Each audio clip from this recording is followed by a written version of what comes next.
My name is Maya Rahman. I'm 24 years old, and until today, I never thought silence could be so loud.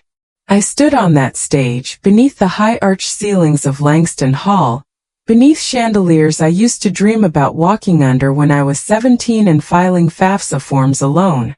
Hundreds of students surrounded me, all waiting for their moment.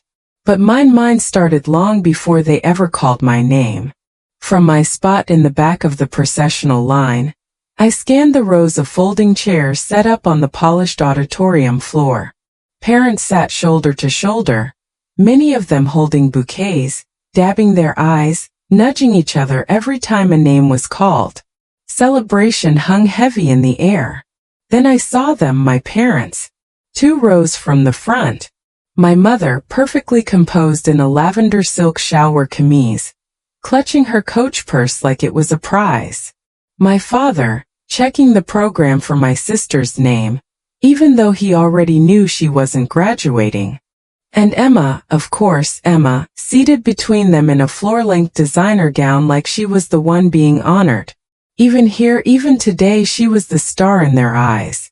I wonder if they expected someone to come ask her for an interview. They didn't look around for me. They weren't waiting for my name.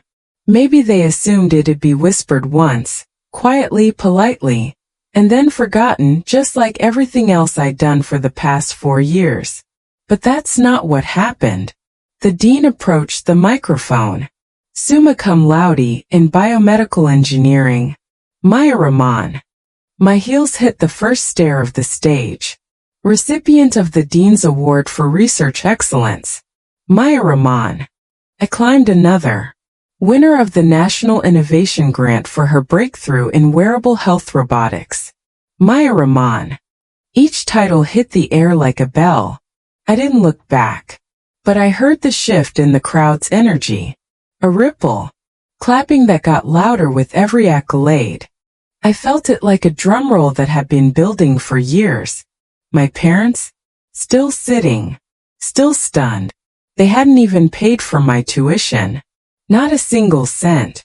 When I was applying to colleges, they told me Emma's art school in Italy was a better investment. They said I was practical and would figure it out. I did. Through scholarships, 3 part-time jobs, and ramen noodles for dinner 5 nights a week. They called it character building. What they didn't realize is that they were funding Emma's vision board, while I was quietly building a future they never imagined I was capable of. I stepped across the stage, shook hands with the dean, and felt a flood of camera flashes wash over me. The head of the department smiled and said, "We've never had a student quite like you." I thanked him with a nod, my voice calm. There were no tears, no shaking hands, no dramatic glances into the audience. Just stillness. The kind of stillness that comes when you've already cried all the tears in private. I caught a glimpse of Emma's expression as I descended the stairs, tight-lipped, confused.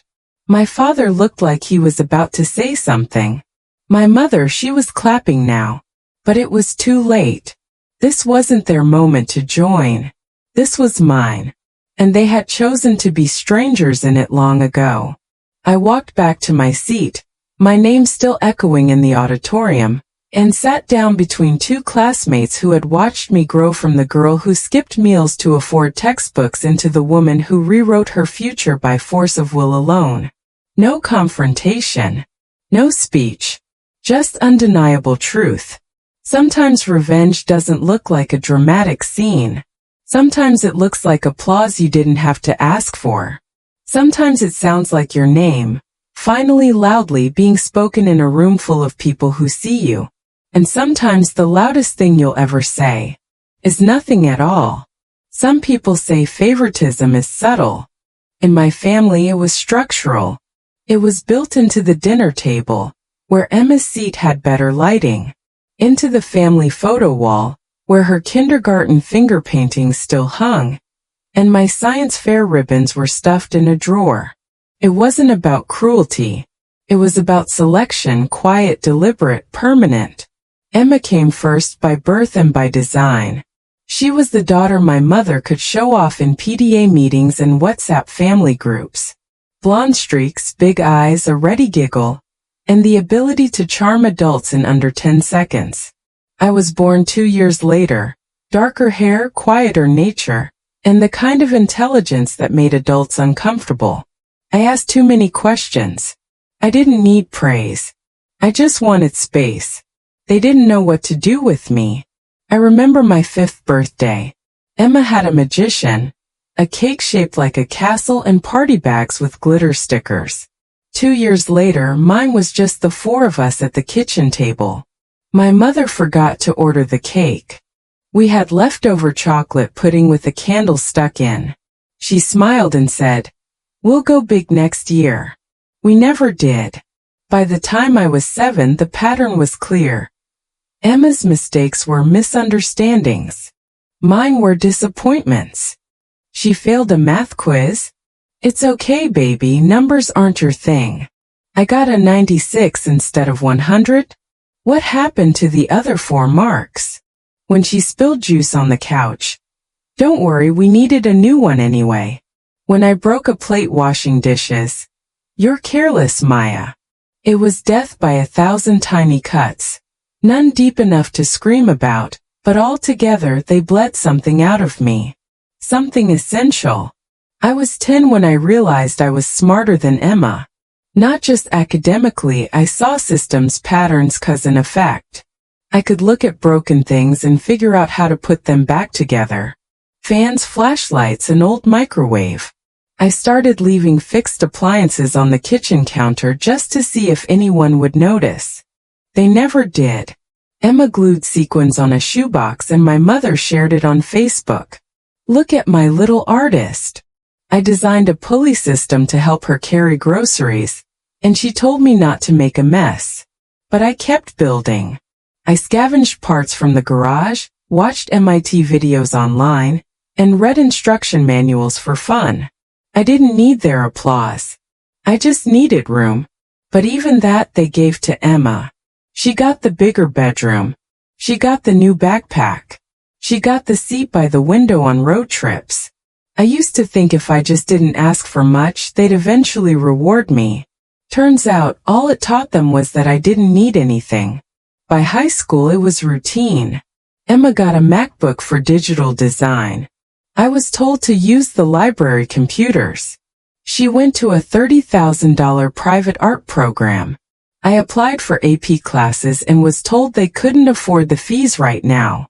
When I brought this up once carefully, my father sighed and said, "Maya, you're practical. Emma needs the support. You're the strong one." I wasn't strong. I was starving. I watched them pour money, love, and attention into her like she was a fragile garden, and I was just the cactus in the corner. Low maintenance. Thorny. Decorative at best. But inside me something was growing. Not resentment, not yet. Just resolve. I stopped expecting things. Stopped asking. I started teaching myself to be enough. I worked weekends at the public library and used my staff ID to borrow textbooks early. I joined every free online class I could find. Khan Academy became my sanctuary. I took the SAT with second-hand prep books from a garage sale. My scores ranked in the top 2% of the country. When I showed my mother the results, trembling hopeful, she barely glanced at the page. "That's great, sweetheart. Emma needs help prepping for her senior showcase. Can you help sew her dress?" I remember nodding. I remember helping. I remember crying quietly afterward in the laundry room, careful not to make any noise. That was the last time I tried to impress them. I stopped sharing victories. When I won first place at the state science fair, I accepted the medal alone. When I got a summer internship at a local research lab, I forged my own signature on the permission form.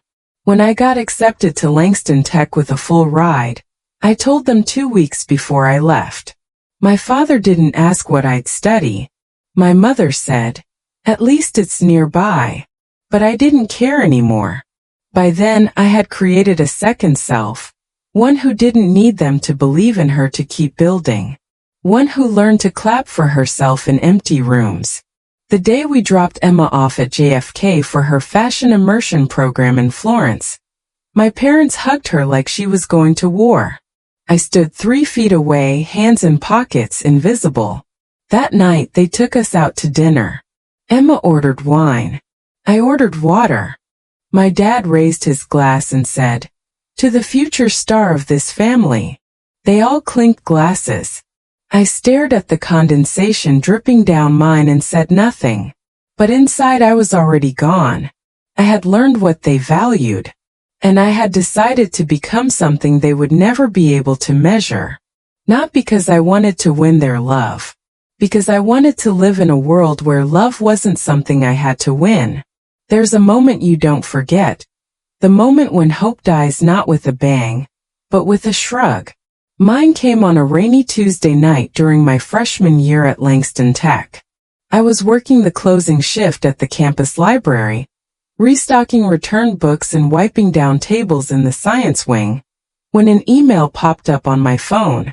It was from the Whitmore Internship Committee, a dream program I'd applied to 3 months earlier. They offered placements at major biotech companies, even full-time job pipelines after graduation. Dear Maya, thank you for your application. While your academic record is impressive, we regret to inform you that we've selected other candidates whose profiles more closely align with our network-driven hiring model. I remember reading it 3 times, trying to figure out what network-driven meant.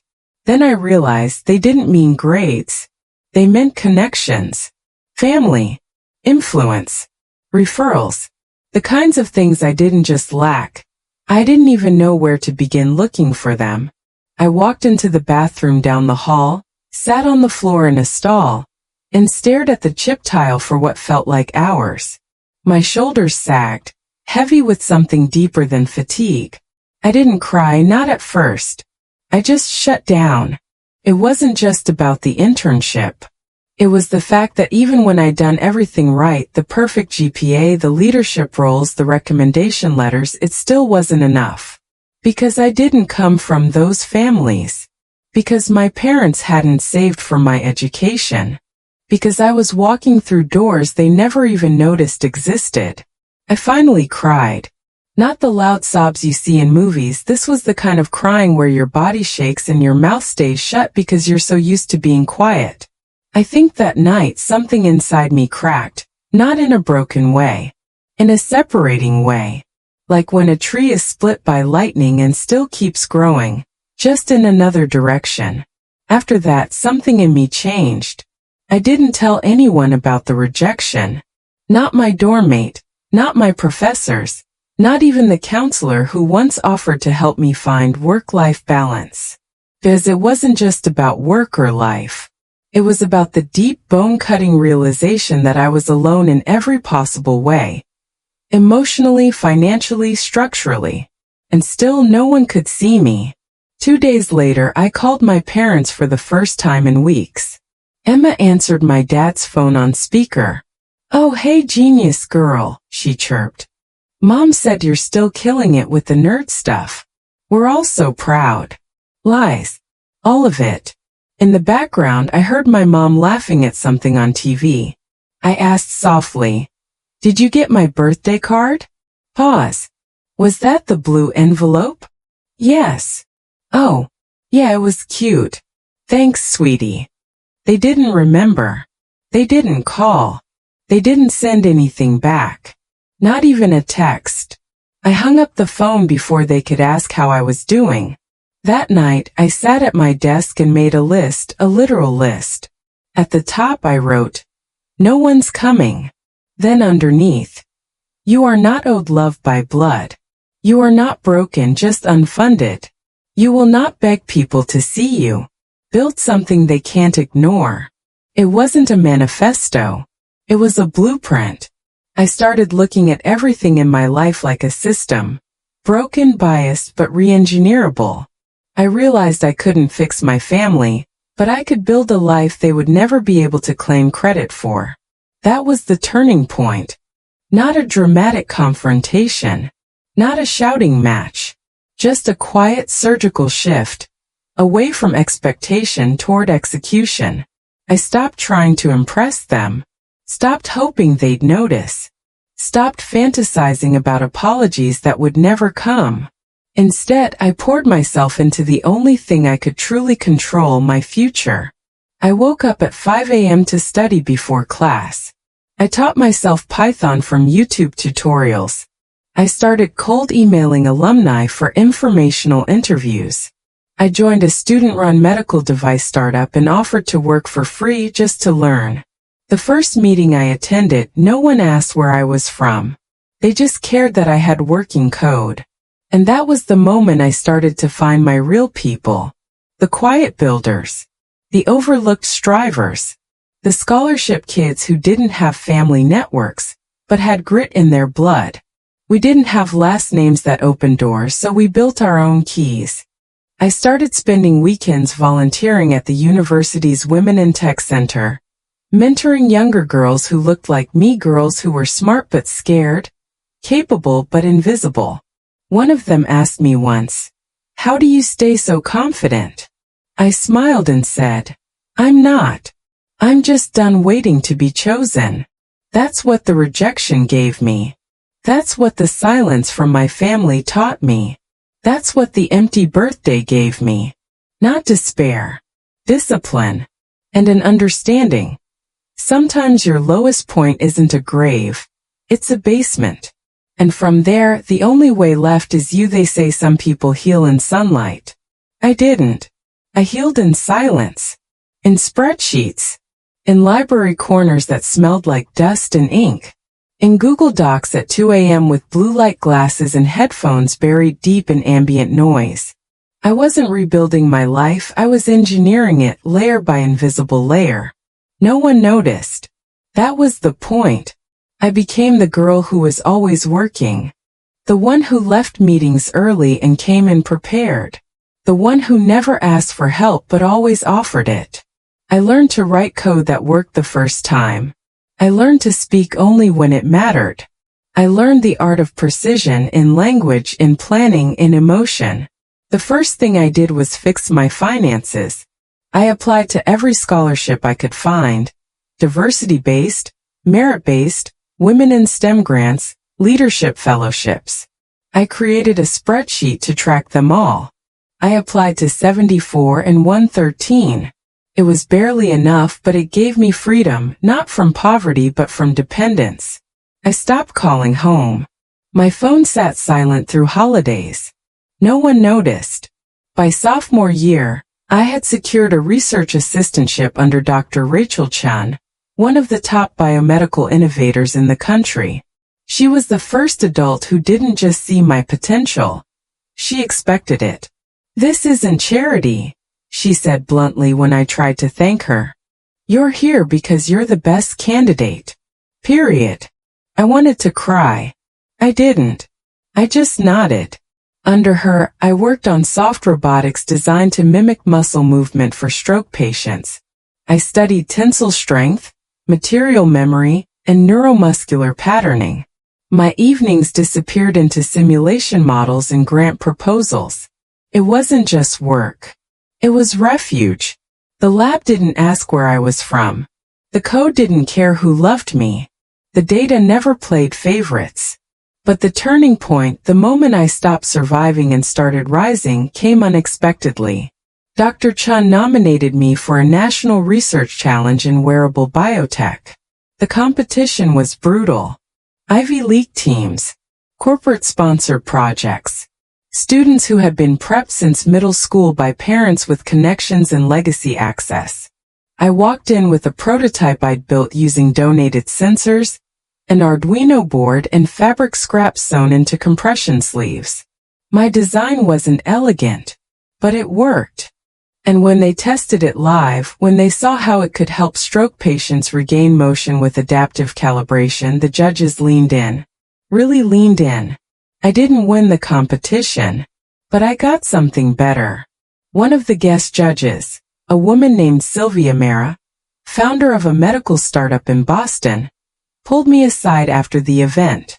She said, "I don't usually do this, but if you ever want to shadow a team that builds this stuff for real, give me a call."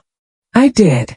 That summer, while Emma Instagrammed rooftop dinners in Florence, I took the train into Boston every morning at 6:15 a.m., stayed in a sublet room with no AC, and worked 12-hour days building wearable devices for pediatric rehabilitation.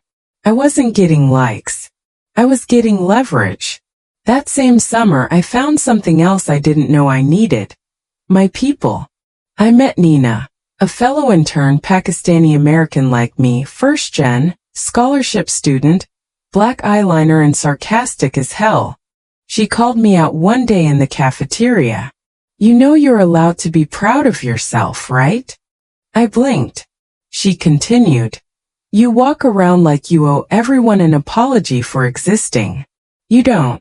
You built this. Own it." It was the first time I'd felt seen, not as someone's shadow, not as someone's assistant, but as a main character. We became inseparable, and through her I met others. Engineers, researchers, activists, all women, mostly first-gen, mostly tired, mostly brilliant. We met every Friday night in someone's apartment with takeout and cheap wine. We swapped stories, cried when we needed to, celebrated each other's wins like they were our own. We called ourselves the Ghost Girls because we were always the ones people forgot. Until we made ourselves unforgettable. They became my chosen family. When the semester started again, I returned sharper, focused, efficient. I knew exactly what I was building. Not just a career, but a shield. A fortress made of grants and credentials and patents and power. I stopped checking my parents' WhatsApp statuses.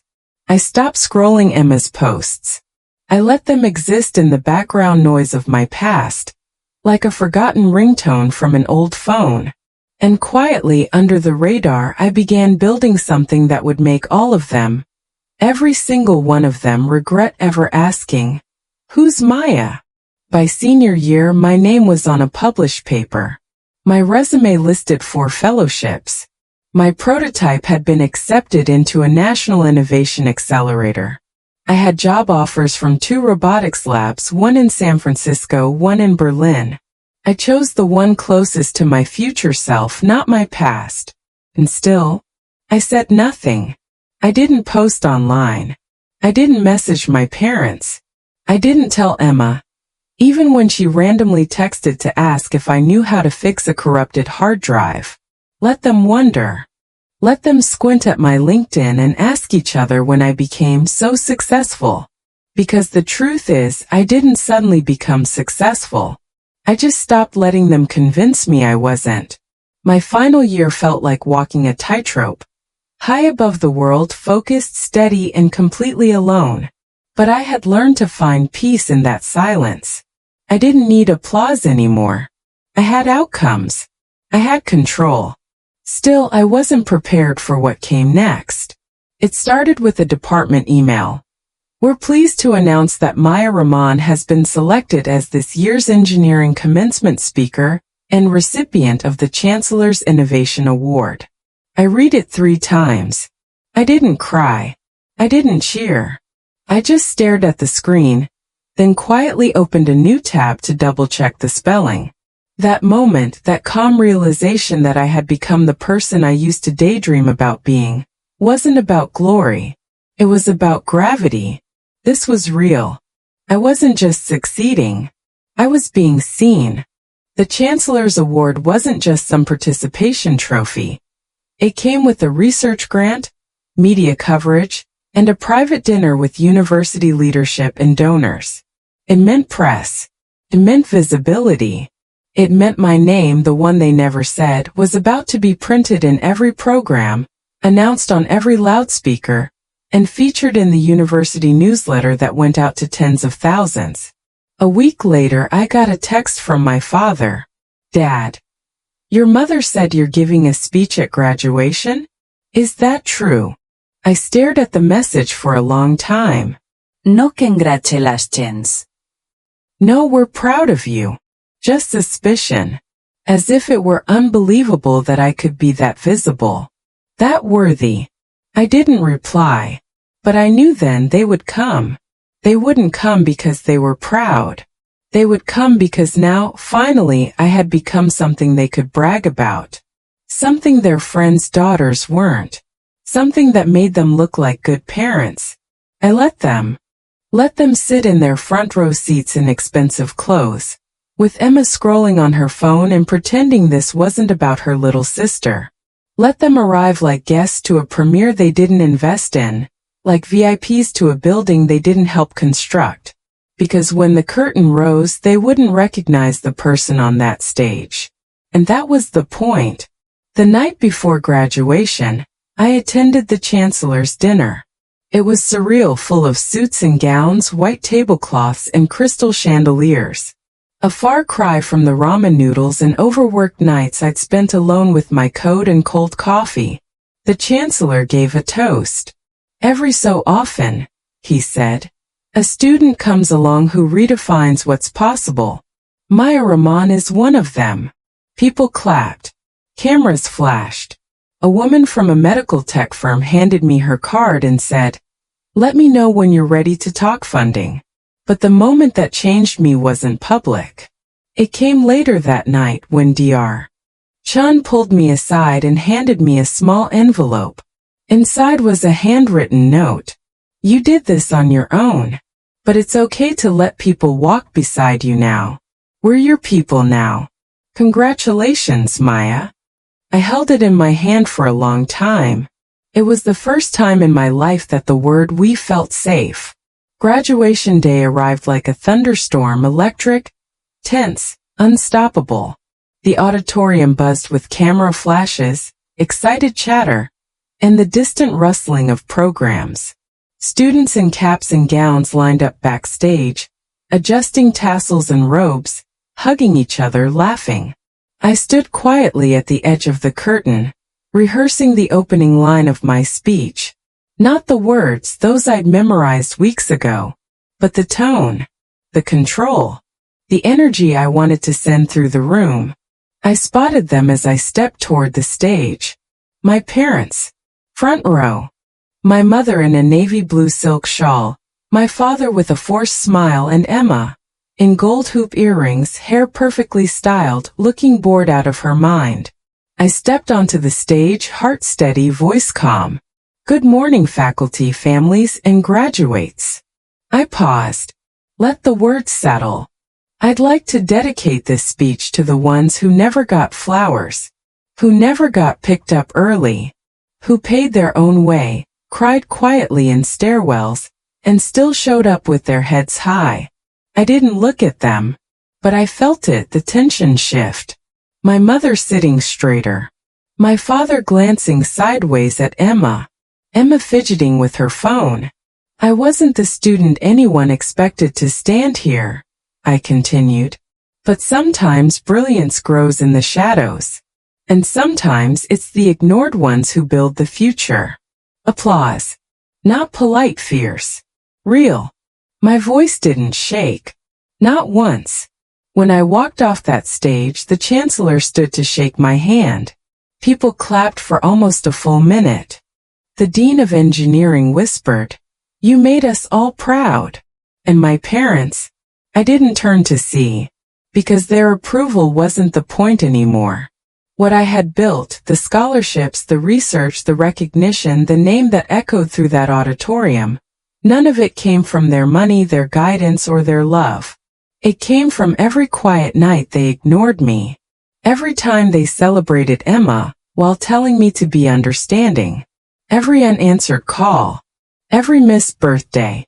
I wasn't bitter. I was built. And for the first time they saw it. They had to see it. Because you can dismiss a daughter in private, but you can't erase her when the world stands to applaud her. Revenge isn't always fire and fury. Sometimes it's clinical, controlled, icy. Sometimes it's watching the people who wrote you off realize slowly, painfully, that they've lost access to you forever, that you've risen in a world they can no longer enter. That moment came for me 45 minutes after graduation. Everyone was outside on the quad, tossing caps in the air, hugging families, posing for photos beneath balloon arches that read, "Congratulations, Class of 2025. I stood beneath a jacaranda tree, holding a small bouquet one of my lab partners had handed me after the ceremony. A few of my professors were nearby laughing. I was about to walk over when I saw them approaching. My parents, Emma trailing just behind, arms crossed. My mother walked up first. "Beta," she said softly, trying out the word like it still belonged to her. "That was that speech. You were incredible." I smiled. Cordial. Emotionless. "Thank you. We didn't realize how much you were doing," my father added, eyes darting, searching my face. "All these awards were proud." "Truly." Emma stayed silent. For the first time in her life, she had nothing clever to say. I nodded again. "I'm glad you were here to witness it." They stood there waiting. Maybe they expected an emotional moment, a group hug, a tearful reconciliation. Maybe they thought this speech, this day, was an invitation back into my life. But it wasn't, because this was not the end of my story. This was the reveal. I tilted my head slightly. "I have to go. The Chancellor's hosting a private reception for honorees and donors. I'm expected." "Oh," my mother blinked. "Can we come?" I paused. Then gently, clearly, "No. It's by invitation only." They flinched just slightly. Not from rudeness. From clarity. From the realization that they weren't invited, not now, not anymore. And then I turned and walked away. No explanation. No viternis. No apology. Just distance. I joined Dr. Chan and my mentor group, who welcomed me with genuine pride and warm hugs. We toasted with sparkling cider, laughed over shared war stories from the lab, and celebrated a future built on merit, not inheritance. From across the quad, I saw my parents standing awkwardly watching. And in that moment I realized something: they were outsiders now, and I was free. But the real reckoning came the next morning. The university's official commencement video had gone viral overnight. Not because of production, but because of my speech. The part where I said, "Sometimes brilliance grows in the shadows," had been clipped and posted by an alum with 2.3 million followers. It hit a nerve. By Sunday afternoon, I had 8,000 new followers, 200 DMs, and a feature article request from Women in Engineering Weekly. I didn't respond to most of it. I was busy packing. I had accepted an offer, one I hadn't told anyone about. A fully funded PhD program at Stanford, with housing, a stipend, and a co-lab position with a Bay Area startup developing AI-driven prosthetics. When I booked my one-way flight to San Francisco, I used the same last name I was born with. But this time I wasn't carrying it like a burden. I carried it like a brand. 3 days later, Emma messaged me. "Emma, Mom wants to know if you're coming to our family dinner Saturday night. She's inviting her friends. She told them about your speech." I stared at the message, stunned by its casual arrogance. They weren't just pretending nothing had happened. They were trying to convert my achievement into their asset, their narrative. As if they'd raised me. As if they'd built me. As if they had any claim to the version of me that stood on that stage. I typed out a reply, then deleted it. Instead, I took a screenshot of the article about my startup partnership and forwarded it. "Me? I won't be attending. I'll be in Silicon Valley. Also, stop speaking for me." No emojis. No worms. Just boundaries. Emma left me on read. But a week later, my cousin forwarded me a voice note from my mother, one she had sent to a relative back in Karachi. "Maya's doing amazing. We always knew she would. Of course we supported her, she just never liked to talk about it. She's very private. I laughed out loud. Private? No. I just stopped giving them access. That's not privacy. That's protection. That weekend, while they played dress-up for dinner guests and took credit for my success, I sat in my new apartment in Palo Alto, surrounded by moving boxes and blueprints. No ceremony. No clinking glasses. Just peace. And the next morning I walked into my first lab meeting with a badge that said, Maya Rahman, PhD candidate, research lead. I didn't think of them. Not once. Because revenge wasn't about punishing them. It was about removing them from the equation completely. Revenge was not becoming who they wanted. It was becoming who I was meant to be without them. There's a strange quiet that follows the climax of your life. Not sadness. Not celebration. Just stillness. After I moved to Palo Alto, things moved fast, the kind of fast that would have terrified the girl I used to be. Lab onboarding, research proposals, late-night brainstorms with founders and postdocs who spoke in equations and dreamed in algorithms. And yet, I didn't feel out of place. Because for the first time in my life, I wasn't shrinking to fit in. I had grown big enough to take up space and still breathe. I settled into a rhythm. Long days, full calendars, overflowing notebooks. But the pressure was different now. It wasn't coming from the need to prove something. It was coming from purpose. I began seeing a therapist at Stanford, not because I was falling apart, but because I wanted to understand what had held me together. She asked about my family. First, I avoided the subject. Then one afternoon she asked gently, "When did you stop believing they could love you the way you needed?" It hit me like a weight drop through glass. There hadn't been a single moment, just thousands of small ones. Thousands of missed birthdays, backhanded compliments, silences where love should have lived.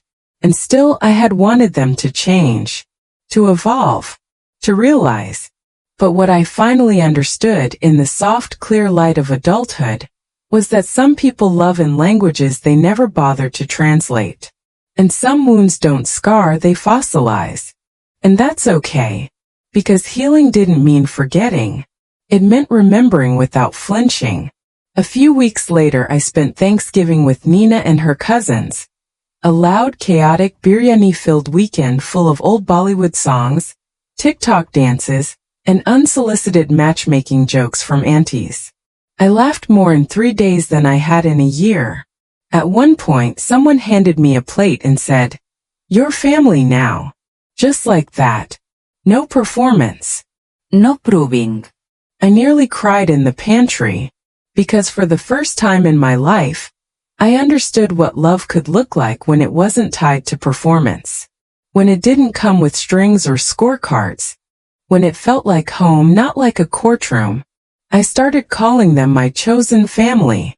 People who had no obligation to care and still did. People who showed up.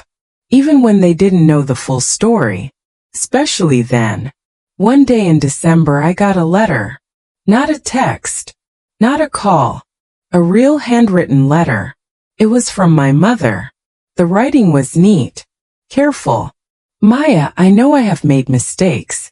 I didn't understand you back then. Maybe I still don't. But watching you speak at graduation, it made me feel things I can't explain.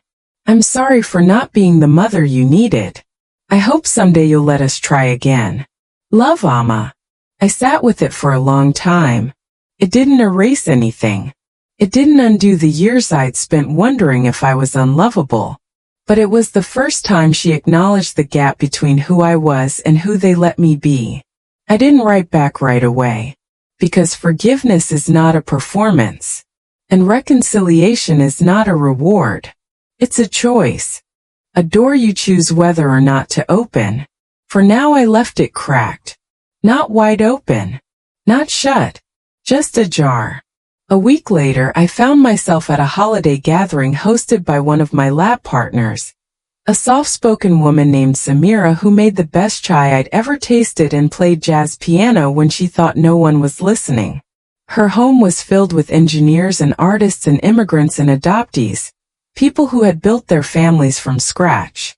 Not from obligation but from resonance. As I stood in the corner sipping tea, someone asked, "So Maya, where's home for you?" I didn't hesitate. "Right here," I said. "With people who see me." I still get updates about Emma from extended family. She's freelancing now, some fashion blogs, some sponsored posts. She posted a clip of my graduation speech once, cropped and filtered. I didn't comment.